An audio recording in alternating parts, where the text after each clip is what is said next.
Finally, a smoothly run practice. I guess it just matters who's in charge or what.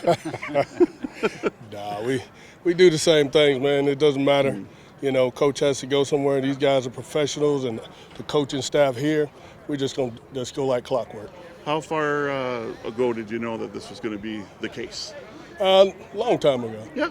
Yeah, you know, graduation, your daughter's graduation, you're not going to miss that. No brainer. You know, so it was one of those things. I mean, it doesn't, like I said, you ain't going to miss a beat.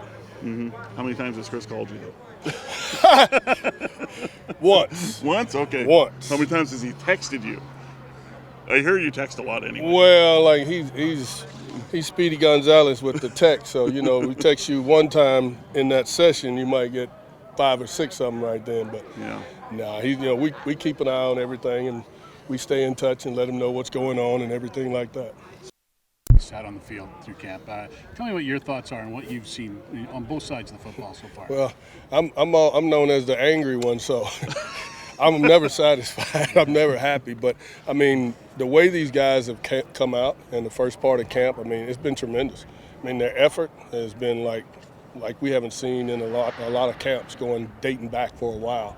But these guys come out, they're hungry, they want a job, you know, and the guys that are here, the older guys are helping the younger guys and things of that nature, man, and they're just flying around. Their effort has been tremendous. You know, now we still got some mental things that we got to clean up, but that's everything that you do, right? But they understand it, and that's the big thing. They understand the urgency of coming out here and playing fast. How about these receivers specifically? I mean, do they come as advertised? What are your early impressions on them? Well, you know, everything in practice always looks better. You know, I just want to see us get to the game and do those same things. You know, that's the biggest thing that I'm waiting on, a different uniform to go up against, you know. Taylor comes to camp in a different kind of mindset, I think, because he comes in, you know, at the top of the depth chart.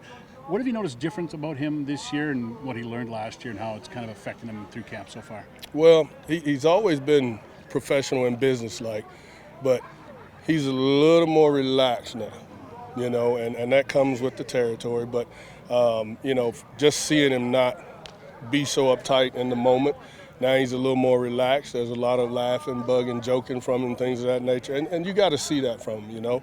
As long as they're doing their business, you know, he comes in early, he's going to watch film, they're going to meet, they're going to do all these different things, and that's what you want from him. So as long as he's doing those, I'm happy that he's a little more relaxed in it. How big a year is this for him, considering how far he came last year and what's kind of at stake this year? Well, I mean, he's a player that wants to be better. So I would say every year that keeps coming after is a big year for him. So, but we got the ultimate confidence in him to come out and lead this team. The offensive line, I think continuity is a big theme for the team.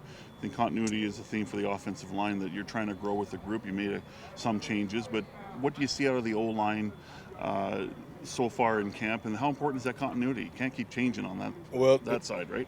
The thing about it, I mean, first I'll speak on the continuity. Continuity is good, but when you're out there on the field, you know, that's your job. I was an offensive lineman, so I don't use that excuse of continuity or things of that nature. Whoever's in there, you got a job to do. You've been practicing to do it, so they should know how to do it. You know, that continuity is great. You got guys that play together for a long time. They may know each other and may not be able to say certain calls, but it's still football. You got to go out and do your job. So that part of it, I mean, remains the same with me. But for those guys, I think the sense of urgency, you know, and they want to be better. And nobody wants a losing season or anything like that.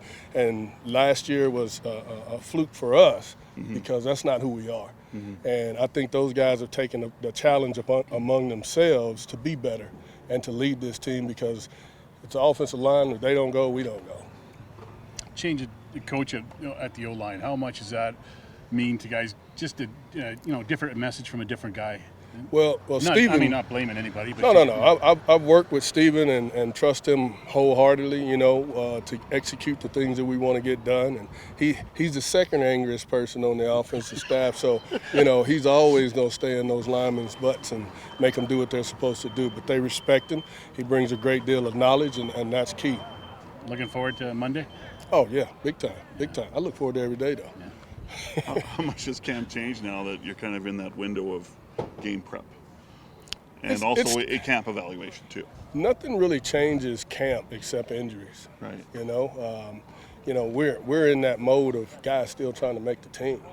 You know, we'll get to Calgary, but right now guys are still trying to make this ball club. Yeah. So they got to make sure they do it in practice so we can put them on the field, and then they can do the final audition then.